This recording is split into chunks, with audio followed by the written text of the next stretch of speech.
vous offrir la meilleure représentation. Moi, je crois beaucoup aux vertus du dialogue. Quand on pense différemment des gens, on s'assoit à la même table ou on s'assoit à deux côtés d'un Zoom ou d'un Team et on se parle à deux côtés d'un micro et on se parle. Quand on n'est pas d'accord, c'est comme ça qu'on règle les choses. C'est pour ça que j'ai trouvé, j'étais très contente que, voyons, attendez 2 secondes, que Joanie Pietracoupa, qui est rédactrice en chef du magazine Véro, mais qui est surtout l'auteur d'une lettre très intéressante dans le journal Aujourd'hui, un texte d'opinion publié dans la section Faites la différence, qu'elle ait accepté notre invitation de venir en parler aujourd'hui. Donc, Joanie, bonjour, ça me fait plaisir de vous voir. Pareillement, bonjour. Alors, Joanie, vous co-signez un texte dans le journal qui s'intitule, bon, le titre est fait évidemment pour venir nous chercher. Vous dites la grossophobie, ça suffit. Là-dessus, je suis entièrement d'accord avec vous. Vous citez un sondage léger selon lequel 50% des Québécois pensent que les personnes grosses sont en mauvaise forme physique, sont inactives et mangent trop et mal. Êtes-vous en train de me dire, Joanie, que 50% des Québécois sont grossophobes? Oui, absolument. Oui? OK. Oui, penser ça est une pensée grossophobe. Et puis, j'irais même jusqu'à dire que peut-être que les gens qui pensent pas ça le pensent envers eux-mêmes. Donc, peut-être même font de la grossophobie internalisée. Donc, il y en a peut-être plus, mais oui, c'est ce que j'affirme. D'accord. Alors, je veux juste qu'on s'entende que quand on prend un mot et qu'on met le mot phobie à la fin, ça n'est pas inoffensif, hein, ça n'est pas banal. Une phobie, c'est un trouble mental qui nous cause une peur démesurée de quelque chose. Alors, quand on parle de grossophobie, c'est pas loin de dire qu'il y a 50% des Québécois qui ont une peur des personnes grosses ou une haine des personnes grosses. Donc, je vous repose la question. Vous pensez vraiment qu'il y a 50% des Québécois qui haïssent les gros et les grosses? Je veux juste mettre en contexte, parce que c'est quand même important, cette lettre-là a été écrite dans le cadre de faire la promotion d'une campagne qui a été mise sur pied par Équilibre, qui est un OBNL qui cherche vraiment à valoriser la confiance corporelle de tout un chacun. Et on adore Équilibre. Et ils font un travail extrêmement important. Là n'est pas la question. Oui. Oui.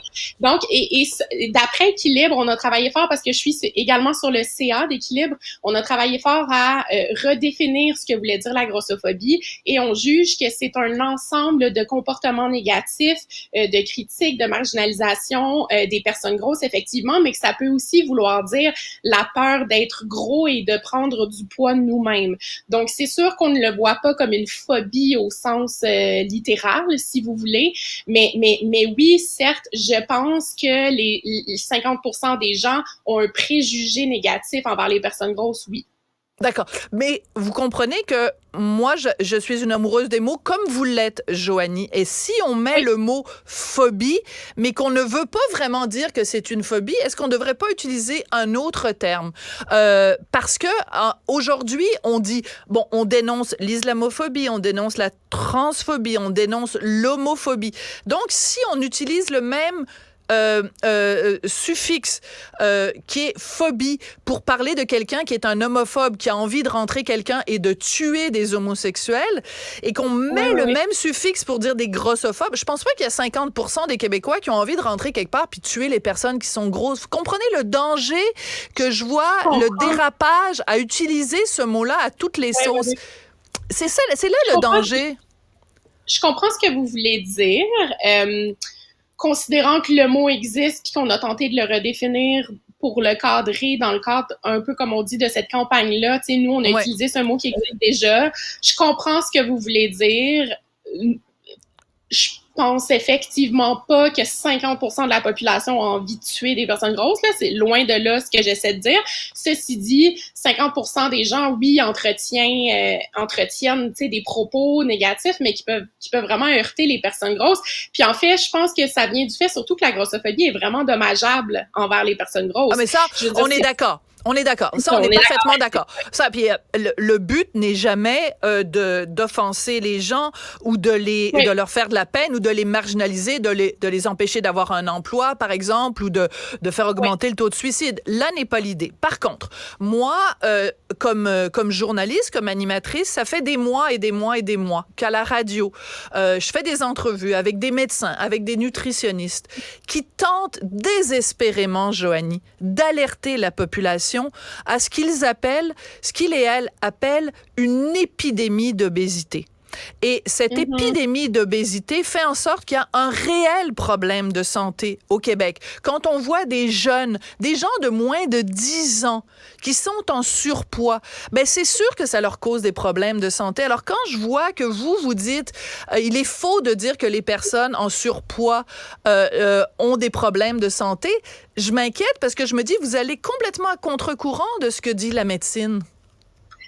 En fait, de plus en plus de spécialistes de la santé à qui moi aussi j'ai parlé, qu'on peut entendre sur le balado de Luni, qu'on peut lire de plus en plus dans les médias, dans différents médias. Moi, j'en ai interviewé plusieurs dans le cadre de cette campagne-là, que ce soit des épidémiologistes, des pharmaciens, des médecins, s'entendent pour dire que oui, le poids peut être un facteur de risque au niveau de la santé, mais comme il n'est pas modifiable aussi facilement qu'on semble le penser, ça ne représente pas, en fait, ce n'est pas le seul marqueur de la santé d'une personne. Il est faux de regarder une personne qui est grosse et de se dire cette personne, parce qu'elle est grosse, elle est en mauvaise santé. Il y a des personnes grosses qui sont en bonne santé, tout comme il y a des personnes minces qui sont en mauvaise santé. Ça, je pense qu'on peut s'entendre là-dessus.